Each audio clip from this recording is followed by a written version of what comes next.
Assalomu alaykum, hurmatli tomoshabinlar. Bugungi video juda muhim. Chunki 1 avgustdan boshlab kundalik hayotimizga bevosita ta'sir qiladigan yangi tartiblar, nazorat talablari va hujjat masalalari bo'yicha ko'pchilik tayyor turishi kerak. Bu mavzu faqat tadbirkorlar yoki haydovchilarga emas, oddiy fuqaroga ham, ish beruvchiga ham, talaba va ota-onalarga ham, ijarada yashayotganlarga ham, bank kartasidan foydalanayotganlarga ham tegishli. Men hozir sizga oddiy tilda tushuntiraman. Avval qanday edi? Endi nimalarga e'tibor berish kerak? Qaysi joyda jarima yoki muammo chiqishi mumkin? Kimlar xavotir olishi kerak? Kimlar esa shunchaki hujjatlarni tekshirib qo'ysa yetarli. Videoni oxirigacha ko'ring, chunki eng ko'p xatolar aynan mayda ko'ringan nuqtalarda bo'ladi. Kanalga hoziroq obuna bo'ling, videoga like bosing, chunki bunday ogohlantirishlar vaqtida yetib borsa, odam pulini, vaqtini va asabini tejaydi. Ko'pchilikda bitta katta xato bor. Qonun chiqsa, menga aloqasi yo'q deb o'ylaydi. Lekin amalda yangi tartiblar faqat katta tashkilotlarga emas, oddiy fuqarolarning kundalik ishlariga ham ta'sir qiladi.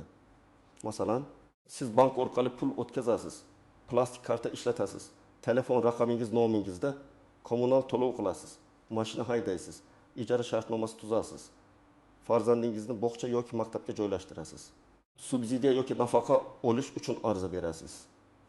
Mana shularning har birida ma'lumotlar, hujjatlar va elektron tizimlar muhim bo'lib boryapti. Oldin ko'p ishlar tanish bilish, keyin olib kelaman. Hozircha og'zaki kelishdik tarzida yurardi. Masalan, kimdir uyini ijaraga beradi, lekin shartnoma qilmaydi. Kimdir mashinasini boshqa odamga ishonchnomasiz haydashga beradi. Kimdir plastik kartasini qarindoshiga topshirib qo'yadi. Kimdir eski pasport yoki muddati tugayotgan hujjat bilan yuraveradi. Kimdir elektr, gaz yoki suv qarzini oylar davomida yig'ib qo'yadi. Endi esa raqamli nazorat kuchaygani sari bunday holatlar tezroq ko'rinadi va oqibati ham tezroq keladi. O'zgarishning mohiyati shuki, davlat xizmatlari, bank operatsiyalari, soliq, kommunal to'lov, transport, ishga qabul qilish, ijtimoiy yordam va boshqa ko'plab sohalarda ma'lumotlar bir-biriga bog'lanmoqda. Agar sizning hujjatingizda xato bo'lsa, manzilingiz eski bo'lsa, telefon raqamingiz boshqa odam nomida bo'lsa, ijara rasmiylashtirilmagan bo'lsa yoki bank kartangizdan tushunarsiz pul aylansa, muammo aynan kerakli paytda chiqadi. Eng yomoni, odam bu muammoni oldindan bilmaydi, faqat xizmat kerak bo'lganda bilib qoladi. Avvallari ko'p jarayonlar alohida yurardi. Masalan, soliq organida bir ma'lumot, bankda boshqa ma'lumot, kommunal tashkilotda 3-ma'lumot, mahallada yana boshqa ma'lumot bo'lishi mumkin edi. Fuqaro bir joyda bir xil familiya bilan, boshqa joyda boshqa yozuv bilan ko'rinardi. Tug'ilgan sana, pasport seriyasi, yashash manzili, telefon raqami yoki mulk egasi haqidagi ma'lumotlar mos kelmasa ham ko'p holatda ish yuraverardi. Endi asosiy talab shuki, ma'lumotlar mos bo'lishi kerak. Siz o'zingiz haqingizdagi ma'lumotlarni tekshirib yurishingiz kerak. Bu oddiy ko'rinadi, lekin juda muhim. Masalan, ID karta olgansiz, lekin bankdagi ma'lumotingiz eski pasport bilan qolgan yoki telefon raqamingiz ukangiz nomida, lekin mobil ilovada siz ishlatyapsiz. Yoki uy sizning nomingizda, lekin kommunal hisob raqamida oldingi egasi turibdi. Bunday narsalar oldin uncha sezilmasdi.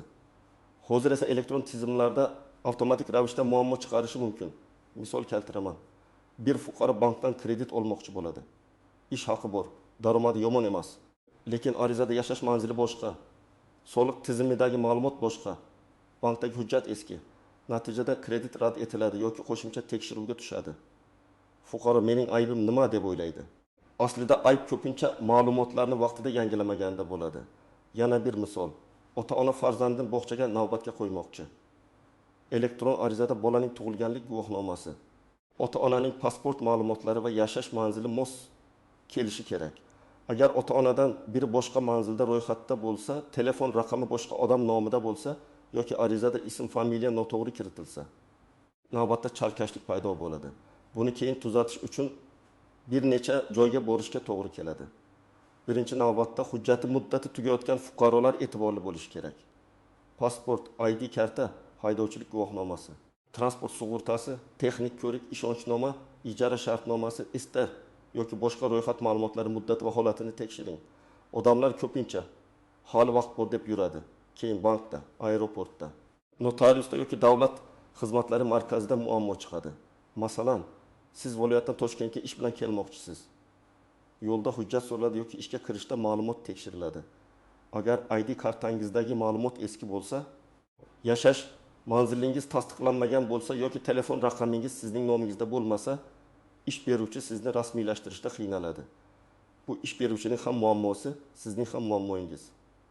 Ikkinchi guruh haydovchilar. Mashina haydaydigan odamda faqat haydovchilik guvohnomasi bo'lishi yetarli emas. Sug'urta, texnik holat, jarimalar, ishonchnoma, avtomobil kim nomida ekani, davlat raqami, hatto eski jarimalarning vaqtida to'langan to'lanmagani ham ahamiyatli. Agar siz mashinani akangiz nomida haydasangiz, hujjatlarni albatta tekshiring. Agar sug'urta muddati o'tgan bo'lsa, 1-2 kun hech narsa bo'lmaydi degan fikr qilmakka tushishi mumkin. Uchinchi guruh tadbirkorlar va o'zini o'zi band qilganlar. Savdo qiladigan, xizmat ko'rsatadigan, onlayn buyurtma oladigan, kuryerlik, tikuvchilik, ustachilik, taksi, repetitorlik, kosmetologiya, ta'mirlash, ijaraga berish kabi faoliyat bilan shug'ullanadigan odamlar rasmiy holatini tekshirish kerak. Pul tushumlari ko'paygan sari savol ham ko'payadi. Bank kartasiga doimiy ravishda har kuni 200 ming, 500 ming, 1 million so'mdan tushib tursa, tizim buni oddiy shaxsiy pul o'tkazmasi deb qabul qilmasligi mumkin. Agar bu savdo yoki xizmatdan tushgan pul bo'lsa, faoliyatni to'g'ri rasmiylashtirish kerak. 4-guruh ijaraga uy berayotganlar va ijarada yashayotganlar. Og'zaki kelishuv ko'p hollarda keyin janjalga aylanadi. Masalan, uy egasi 2 million so'mga kelishadi, lekin shartnoma yo'q. Bir oy o'tib narxni oshiradi, ijarachi esa kelishuvimiz boshqa edi deydi. Yoki ijarachi kommunal qarzni qoldirib ketadi. Shartnoma bo'lmasa kim nima to'lashi, qachon chiqishi, depozit qaytarilishi, uy jihozlari holati bo'yicha isbot qiyinlashadi. Rasmiy shartnoma ikkala tarafni ham himoya qiladi. 5-guruh ijtimoiy yordam, nafaqa, subsidiya yoki imtiyoz olmoqchi bo'lganlar. Bunda eng katta masala daromad, mulk va oilaviy holat ma'lumotlarining to'g'riligidir. Agar oilada kimningdir nomida avtomobil yoki uy bo'lsa, kimdir rasmiy daromad olayotgan bo'lsa, kimdir chet eldan pul yuborayotgan bo'lsa, ariza ko'rib chiqilganda bular ta'sir qilishi mumkin. Shuning uchun ariza berishdan oldin men nimani ko'rsatdim, tizimda nima ko'rinadi degan savolga javob topish kerak. Agar sizning hujjatlaringiz joyida bo'lsa, barcha ma'lumotlar yangilangan bo'lsa, jarimalaringiz yo'q yoki vaqtida to'langan bo'lsa, bank kartangizdan shubhali operatsiyalar qilmasangiz, ijara va savdo ishlaringiz rasmiy bo'lsa, ortiqcha vahimaga o'rin yo'q. Yangi tartiblarning maqsadi oddiy fuqaroni qo'rqitish emas, balki tartibni aniq qilishdir. Lekin xavotir olmaslik degani umuman tekshirmaslik degani emas. Men har bir tomoshabinga kamida 3 ta narsani tekshirishni maslahat beraman. Shaxsiy hujjatlar, moliyaviy operatsiyalar va mulk yoki transport bo'yicha majburiyatlar. Chunki odamning o'zi bilmagan qarzi, jarimasi yoki hujjat xatosi bo'lishi mumkin. Masalan, telefon raqamingiz eski pasportga ulangan, bankda esa ID karta bilan yangilanmagan. Bu kichkina ko'ringan narsa keyin katta xizmatni to'xtatib qo'yishi mumkin. Birinchi vaziyat. Aziz ismli fuqaro onlayn savdo qiladi. U kiyim olib sotadi, to'lovlarni shaxsiy kartasiga qabul qiladi. Har kuni bir o'tib ta mijozdan pul tushadi. Bir oyda aylanma 25 million so'mga yetadi. Aziz buni oddiy karta deb o'ylaydi. Lekin bank nuqtai nazaridan bu doimiy savdo tushumi bo'lishi mumkin. Agar savol tug'ilsa, undan pul kelib chiqishi, tovar manbasi, faoliyat turi haqida tushuntirish so'raladi. Agar u o'zini o'zi band qilgan sifatida ro'yxatdan o'tgan bo'lsa yoki yakka tartibdagi tadbirkor sifatida ishlasa, vaziyat ancha yengil bo'ladi. Agar hech qanday rasmiylik bo'lmasa, karta cheklanishi, soliq savollari yoki mijozlar bilan nizolar paydo bo'lishi mumkin. Ikkinchi vaziyat. Dilnoza opa uyini ijaraga bergan. Ijarachi har oy 3 million so'm to'laydi. Shartnoma yo'q. Hammasi og'zaki. 3 oy o'tib ijarachi chiqib ketadi va 1 million 200 ming so'm kommunal qarz qoldiradi. Uy egasi depozitni bermayman deydi. Ijarachi esa men hammasini to'laganman deydi. Agar shartnoma, to'lov cheki, topshirish qabul qilish dalolatnomasi bo'lmasa, isbotlash qiyin. Rasmiy shartnomada ijara summasi, to'lov sanasi, kommunal xarajat kimning zimmasida ekani, uy jihozlari ro'yxati yozilsa, bunday janjal kamayadi. Uchinchi vaziyat. Bir yigit otasining mashinasida yuradi. Sug'urta muddati o'tgan, texnik ko'rik ham yaqinlashgan. U mahalladan nariga chiqmayman deb o'ylaydi. Lekin yo'lda tekshiruv bo'ladi yoki kamera orqali qoidabuzarlik qayd etiladi. Jarima avtomobil egasiga boradi. Keyin oilada tortishuv boshlanadi. Agar mashinadan bir nechta odam foydalansa, kim haydaydi, sug'urtada kim ko'rsatilgan, jarimani kim to'laydi? Bular oldindan aniqlanishi kerak. To'rtinchi vaziyat. Nodira opa nafaqa yoki moddiy yordam uchun ariza beradi. U oilasining daromadi kamligini aytadi. Lekin tizimda turmush o'rtog'i nomida rasmiy daromad yoki transport vositasi ko'rinadi. Ba'zan fuqaro bu mashina allaqachon sotilgan deydi. Lekin notarial rasmiylashtirilmagan bo'lsa yoki mulk hali uning nomida turgan bo'lsa, tizim uni mulk sifatida ko'radi. Shuning uchun eski savdo, eski ishonchnoma, eski ro'yxat masalalari vaqtida yopish kerak. 5-vaziyat. Talaba yotoqxonaga joylashmoqchi yoki grant, kontrakt, subsidiya bo'yicha ariza bermoqchi. Pasport ma'lumotida bitta harf xato, telefon raqami onasining nomida, bank kartasi boshqa hujjat bilan ochilgan. Natijada to'lov yoki ariza jarayoni cho'ziladi. Bunday holatda eng to'g'ri yo'l avval hujjatlarni moslashtirish, keyin ariza berishdir. Birinchi nozik jihat telefon raqami. Hozir ko'p xizmatlar SMS kod, mobil ilova va elektron tasdiq orqali ishlaydi. Agar telefon raqamingiz boshqa odam nomida bo'lsa, siz xizmatdan foydalanyapsiz, lekin huquqiy jihatdan raqam egasi boshqa shaxs bo'lib turadi. Bu bank, davlat xizmatlari, elektron imzo, kredit to'lovlar va akkaunt xavfsizligida muammo keltiradi. Raqamni o'z nomingizga rasmiylashtiring yoki hech bo'lmaganda qaysi xizmatlarda qaysi raqam ishlatilayotganini yozib chiqing. Ikkinchi nozik jihat. Bank kartasini boshqalarga berish. Ko'pchilik onasi, ukasi, farzandi yoki tanishiga kartasini berib qo'yadi. Oilaviy odamlar-ku deb o'ylaydi. Lekin karta egasi siz bo'lsangiz, karta orqali o'tgan operatsiyalar bo'yicha savol birinchi navbatda sizga keladi. Agar karta orqali noma'lum odamlar pul o'tkazsa, qimor, firibgarlik, noqonuniy savdo yoki qarz mojarosi chiqsa, men bilmaganman deyish har doim ham yordam bermaydi. Karta va mobil bank parolini hech kimga bermang. Uchinchi nozik jihat naqd pul va karta o'rtasidagi farq. Naqd pul bilan kelishuvlarda isbotlash qiyin. Karta orqali to'lovda iz qoladi, lekin iz qolishi ham mas'uliyatni oshiradi. Masalan, siz tanishingizga 10 million so'm qarz berdingiz. Izohga hech narsa yozmadingiz. Keyin u bu qarz emas, sovg'a edi desa, muammo chiqadi. Pul o'tkazayotganda izoh yozing. Qarz, ijara to'lovi, tovar uchun to'lov, xizmat haqi kabi aniq yozuv keyin isbot bo'lishi mumkin. To'rtinchi nozik jihat eski qarzlar. Kommunal qarz, jarima, soliq qarzi, aliment, kredit kechikishi kabi majburiyatlar kichkina bo'lib boshlanadi, lekin vaqt o'tishi bilan kattalashadi. Masalan, 1 ming so'mlik jarima vaqtida to'lanmasa, keyin qo'shimcha xarajatlar, cheklovlar yoki ijro harakatlari paydo bo'lishi mumkin. Eng yomon holat, odam chet elga chiqmoqchi bo'lganda yoki katta bitim qilmoqchi bo'lganda qarzdorlikni bilib qoladi. 5-nozik jihat manzil. Ko'p odam bir joyda yashaydi, boshqa joyda ro'yxatda turadi. Bu har doim ham qonunbuzarlik degani emas, lekin ayrim xizmatlarda muammo beradi. Mahalla, maktab, bog'cha, tibbiyot muassasasi, subsidiya, ijtimoiy yordam, saylov, soliq va boshqa jarayonlarda yashash manzili muhim bo'lishi mumkin. Agar siz uzoq muddat boshqa joyda yashayotgan bo'lsangiz, vaqtincha ro'yxat yoki ijara shartnomasi masalasini ko'rib chiqing. Har bir tartibda istisnolar bo'ladi. Masalan, ayrim ijtimoiy toifadagi fuqarolarga imtiyozlar, ayrim hujjatlarni masofadan yangilash imkoniyati, ayrim to'lovlarda chegirma yoki muddat berilishi mumkin. Lekin bu imtiyozlar avtomatik ishlaydi deb o'ylamang. Ko'pincha ariza berish, hujjat taqdim etish, tizimdagi ma'lumotni to'g'rilash yoki tegishli tashkilotga murojaat qilish kerak bo'ladi. Masalan, nogironligi bo'lgan shaxs, boquvchisini yo'qotgan oila, kam ta'minlangan oila, ko'p farzandli oila, pensioner yoki talaba ayrim xizmatlarda imtiyozga ega bo'lishi mumkin. Lekin imtiyozdan foydalanish uchun hujjat elektron bazada ko'rinishi kerak. Agar hujjat bor, lekin tizimda aks etmasa, xodim sizda imtiyoz ko'rinmayapti deyishi mumkin.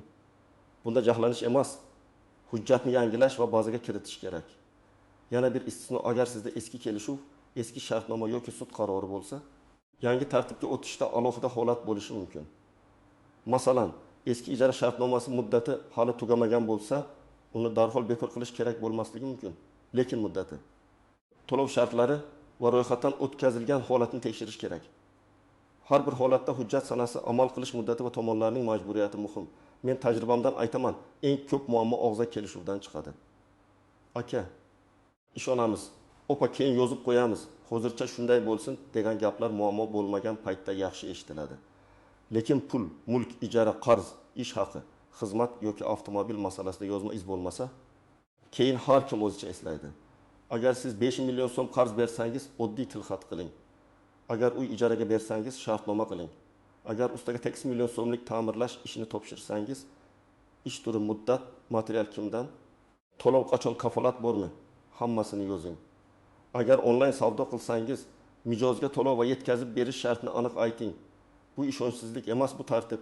Birinchi qadam, shaxsiy hujjatlaringizni tekshiring. ID karta yoki pasport muddati, familiya va ism yozilishi, tug'ilgan sana, yashash manzili, oilaviy holat, farzandlar hujjatlari, haydovchilik guvohnomasi bor bo'lsa, uning muddati. Agar biror joyda xato bo'lsa, davlat xizmatlari markaziga yoki tegishli idoraga murojaat qiling. Hujjatdagi bitta harf xatosi ham bankda, notariusda yoki elektron tizimda muammo keltirishi mumkin. Ikkinchi qadam, telefon raqamingizni tekshiring. Mobil operator ofisiga borib yoki ilova orqali raqam kim nomida ekanini aniqlang. Agar raqam boshqa odam nomida bo'lsa, uni o'z nomingizga o'tkazish masalasini hal qiling. Bank ilovalari, davlat xizmatlari, elektron pochta va ijtimoiy tarmoqlarda aynan o'zingiz nazorat qiladigan raqam ishlatilgani yaxshi. Uchinchi qadam, bank kartalaringizni tartibga keltiring. Ishlatmayotgan kartalarni yopish yoki xavfsiz saqlash kerak. Mobil bank parolini almashtiring. Begona qurilmalardan chiqib keting. Agar kartangizga doimiy ravishda savdo yoki xizmat puli tushsa, faoliyatingizni rasmiylashtirish haqida o'ylang. O'zini o'zi band qilish, yakka tartibdagi tadbirkorlik yoki boshqa shakl sizning faoliyatingizga mos kelishi mumkin. Bunda soliq maslahatchisi yoki davlat soliq qo'mitasi xizmatlaridan aniq ma'lumot oling. 4-qadam, qarz va jarimalarni tekshiring. Transport jarimalari, soliq qarzi, kommunal qarz, kredit kechikishi, aliment yoki boshqa ijro hujjatlari bor yo'qligini aniqlang. Buni tegishli ilovalar, davlat xizmatlari yoki tashkilotlar orqali tekshirsa bo'ladi. Agar qarz chiqsa, uni e'tiborsiz qoldirmang. Ba'zan qarz noto'g'ri yozilgan bo'lishi mumkin, lekin uni bekor qilish uchun ham vaqtida murojaat qilish kerak. 5-qadam, mulk va ijara hujjatlarini tekshiring. Uy sizning nomingizdami? Kommunal hisob raqamlari kim nomida? Ijara shartnomasi bormi? Ijarachi bilan to'lov tartibi yozilganmi? Depozit sharti aniqmi? Agar siz ijarada yashasangiz, shartnoma nusxasini oling. To'lovlarni imkon qadar iz qoldirib amalga oshiring. Agar uy egasi shartnoma qilishdan bosh tortsa, bu kelajakda sizga muammo bo'lishi mumkinligini tushuning. 6-qadam, avtomobil bo'yicha tekshiruv qiling. Sug'urta muddati, texnik ko'rik, jarimalar, ishonchnoma, avtomobil egasi. Haydovchi ro'yxati, gaz uskunasi bo'lsa, uning hujjati. Bularning hammasi joyida bo'lsin. Mashina haydashda meniki emas degan gap mas'uliyatdan ozod qilmaydi. Agar avtomobil sizning nomingizda bo'lsa, boshqalar haydagan jarima ham sizga kelishi mumkin. 7-qadam, ariza berishdan oldin hujjat tayyorlang. Subsidiyaga, nafaqaga, kreditga, ishga, o'qishga, bog'chaga yoki boshqa xizmatga murojaat qilmoqchi bo'lsangiz, avval kerakli hujjatlar ro'yxatini oling. Shaxsni tasdiqlovchi hujjat, daromad haqida ma'lumot, mulk hujjati, ijara shartnomasi, farzandlar guvohnomasi, nikoh yoki ajrim hujjati, bank rekvizitlari, telefon raqami, elektron imzo kerak bo'lishi mumkin. Hamma narsani oxirgi kunga qoldirmang. 8-qadam, murojaat yozishni o'rganing. Agar sizga xizmat rad etilsa, og'zaki javob bilan cheklanib qolmang. Iltimos, rad etish sababini yozma yoki elektron shaklda taqdim eting deb so'rang. Arizada aniq yozing, kimga murojaat qilyapsiz, ism, familiyangiz, pasport yoki ID ma'lumotingiz, telefon raqamingiz, muammo mazmuni, nima so'rayotganingiz. Ilova qilingan hujjatlar. Masalan, mening shaxsiy ma'lumotlarim tizimda noto'g'ri aks etgani sababli xizmatdan foydalana olmayapman. Ma'lumotlarni tekshirib, tuzatib berishingizni so'rayman. Shunday aniq murojaat ko'proq natija beradi. Birinchi xato, rasmiy xabarni eshitmay, mish-mishga ishonish. Telegram guruhida kimdir hammani jarimaga tortisharkan desa, darhol vahimaga tushmang. Rasmiy manbani tekshiring. Prezident qarori, vazirlar mahkamasi qarori, vazirlik yoki idora xabari, davlat xizmatlari markazi, soliq, bank yoki hokimlikning rasmiy sahifalari bor. Video ko'rib xulosa qiling. Lekin oxirgi qarorni rasmiy hujjatga qarab qabul qiling. Ikkinchi xato, tanishim hal qilib beradi deb yurish. Hozir ko'p jarayon elektronlashgan. Agar tizimda ma'lumot noto'g'ri bo'lsa, tanish ham ko'p narsa qila olmaydi. Eng to'g'ri yo'l hujjatni to'g'irlash, arizani rasmiy topshirish, javobni yozma olish. 3-xato, birov nomidan ish qilish. Birovning kartasi, birovning sim kartasi, birovning elektron imzosi, birovning avtomobili, birovning hujjati bilan ish yuritish xavfli. Bugun qulay tuyuladi, ertaga javobgarlik masalasi chiqadi. har bir muhim narsa o'z nomingizda bo'lsin. 4-xato to'lovni izohsiz qilish. Qarzni qaytaryapsizmi? Xizmat haqimi? Ijara to'lovimi? Oldindan to'lovmi? Izoh yozing. Chekni saqlang. Agar naqd bersangiz, tilxat oling. Bu oddiy odat sizni katta janjaldan saqlaydi. 5-xato oxir kungacha kutish. 1 avgustdan keyin hamma birdan hujjat to'g'irlashga yugursa, navbat ko'payadi. Tizimlarda yuklama oshadi. Xodimlar ham band bo'ladi. Siz oldindan tekshirsangiz, tinch yuraverasiz. Oddiy oila uchun bu tartiblarning eng katta ta'siri shundaki, uy ichidagi hujjatlar tartibli bo'lishi kerak. Ota-onaning pasporti, farzandlarning tug'ilganlik guvohnomasi, nikoh hujjati, yashash manzili, kommunal to'lovlar, bank kartalari, kreditlar, avtomobil bo'lsa, sug'urta va jarimalar. Bularning har biri alohida ko'rinsa ham hayotda bir-biriga ulanib ketadi. Masalan, farzand maktabga boradi. Maktab manzil bo'yicha qabul qiladi. Manzil hujjati noto'g'ri bo'lsa, ota-ona ovora bo'ladi yoki oila subsidiya olmoqchi. Daromad va mulk ma'lumoti tekshiriladi. Eski mashina hali otaning nomida turgan bo'lsa, ariza natijasiga ta'sir qilishi mumkin. Yoki ona kredit olmoqchi, lekin bank kartasiga kelayotgan tushumlar tushunarsiz. Bank qo'shimcha savol beradi. Demak, tartib faqat davlat uchun emas, oila manfaatlari uchun ham kerak. Tadbirkorlar uchun asosiy xabar pul aylanishi. Hujjat va mijoz bilan kelishuv toza bo'lishi kerak. Agar do'koningiz bo'lsa, kassa, chek, ijara, xodim, soliq hisobotlari tartibli bo'lsin. Agar xizmat ko'rsatsangiz, mijoz bilan kelishuvni yozing. Agar onlayn ishlasangiz, to'lovlar qayerdan kelayotgani va nima uchun kelayotganini tushuntira olishingiz kerak. Masalan, ustaxona egasi bir oyda 6 million so'm aylanma qiladi, lekin xodimlar rasmiy emas, ijara shartnomasi yo'q, mijozlarga chek bermaydi. Bunday biznes ko'rinishda ishlayotgandek, lekin hujjatda bo'sh. Bir tekshiruv yoki mijoz shikoyati ham katta muammo keltiradi. Aksincha, hujjat tartibli bo'lsa, tadbirkor kredit olishi, hamkor bilan ishlashi, davlat dasturlarida qatnashishi osonlashadi. Demak, 1 avgustdan boshlab e'tibor berilishi kerak bo'lgan asosiy masala bitta. Hujjatlaringiz, to'lovlaringiz, kartalaringiz, manzilingiz, ijara va transport masalalaringiz tartibli bo'lsin. Kim tartibli ishlasa, qo'rqadigan joyi kam. Kim keyin qilaman deb yurgan bo'lsa, aynan hozir tekshirish kerak. Men sizga mutaxassis sifatida shuni maslahat beraman. Bugun 30 daqiqa vaqt ajrating. ID karta, telefon raqami, bank kartasi. Jarimalar, kommunal qarz, ijara yoki avtomobil hujjatlarini birma-bir tekshirib chiqing. Kerak bo'lsa, davlat xizmatlari markaziga boring, bankka murojaat qiling, mobil operatorga kiring, soliq yoki kommunal tashkilotdan ma'lumot oling. Muammo chiqsa, og'zaki gap bilan emas, rasmiy ariza bilan hal qiling. Sizningcha bu yangi tartiblar odamlarga yengillik beradimi yoki aksincha ortiqcha qiyinchilik tug'diradimi? Fikringizni izohlarda yozib qoldiring. Video foydali bo'lgan bo'lsa, like bosing, yaqinlaringizga yuboring va kanalga obuna bo'ling. Chunki bitta vaqtida ko'rilgan ma'lumot ko'pincha minglab so'm jarima, bir necha kun ovora bo'lish va katta muammoning oldini oladi.